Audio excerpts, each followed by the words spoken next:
कुछ कुछ चीजें जो मेरे कई सहयोगियों ने कही, मैं उस बात को सामने रखता हूं क्योंकि अक्सर प्लेटफॉर्म पार्लियामेंट में इन दिनों बचा नहीं है कि कॉलिंग अटेंशन हो या कोई और शॉर्ट ड्यूरेशन डिस्कशन हो। महोदय, अगर आप गौर करें, बीते कुछ वर्षों और कुछ महीनों में कई सारी फेलोशिप खत्म कर दी गई और उन फेलोशिप के खत्म होने का नतीजा क्या होता है सर? सबसे ज्यादा इन वंचित वर्गों पर पड़ता है। Schedule caste, schedule tribe, OBC और अन्य जातियों के गरीब। ओवरसीज स्कॉलरशिप के बारे में मैंने खुद मंत्री जी को लिखा, कई दफा बातें उठाई। छोटा सा तर्क है कि भारत की संस्कृति, भारत की जाति व्यवस्था को समझने के लिए विदेश में क्यों अध्ययन करेंगे? साहब, यहाँ तो माहौल ही नहीं है अध्ययन का। सेकेंडरी सोर्स वहाँ काफी कुछ है, आर्काइवल मटेरियल है, और अगर आप इन चीजों से लोगों को महरूम कर रहे हैं तो जाहिर है कि आपका रेटोरिक है विश्व गुरु बनाना, आप असल में विश्व गुरु बनने की ओर नहीं अग्रसर होना चाहते हैं।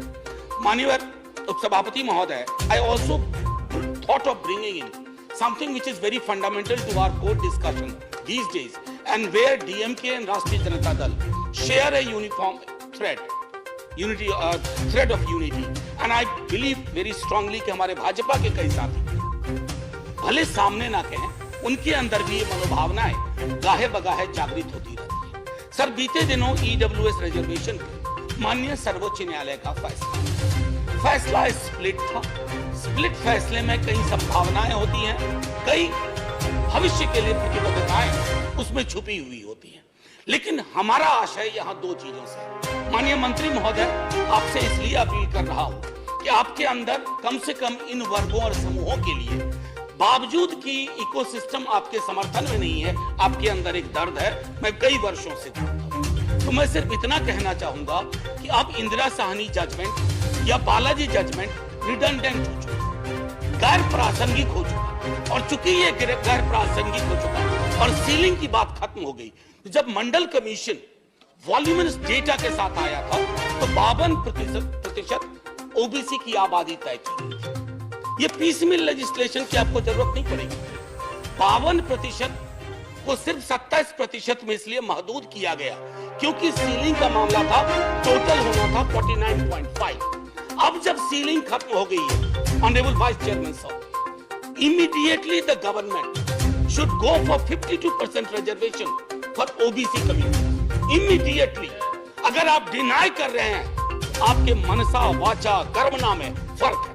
और दूसरी बात, immediately go subsequently for caste based census. Sir, ये जो जातिगत जनगणना की कितनी आवश्यकता है, इस देश में कई मिथक तैर रहे हैं। Myths have actually substituted history और इवन फैक्ट्स।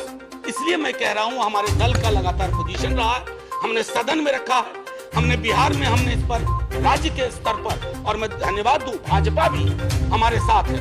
अगर बिहार की भाजपा हमारे साथ है तो देश की भाजपा क्यों अलग है? आप देश के स्तर पर जातिगत जनगणना में जाइए ताकि ये पता चले कि यहाँ बाहर मूंगफली बेचने वाला कौन है, ट्रैफिक लाइट्स पे भारत का झंडा बेचता है दिन में 10-20, वो कौन है बच्चा, किसका बच्चा है, उसकी पृष्ठभूमि क्या है। जब तक आपके पास ये वैज्ञानिक आंकड़े नहीं होंगे, तब तक आपकी नीति और नीयत दोनों में खोट रहेगा। और हम विपक्ष में इसलिए ऐसा नहीं किया। हम चाहते हैं, हम आपको इलेक्ट्रली हराना चाहते हैं, लेकिन हम आपको रिडिक्यूल नहीं करना चाहते हैं।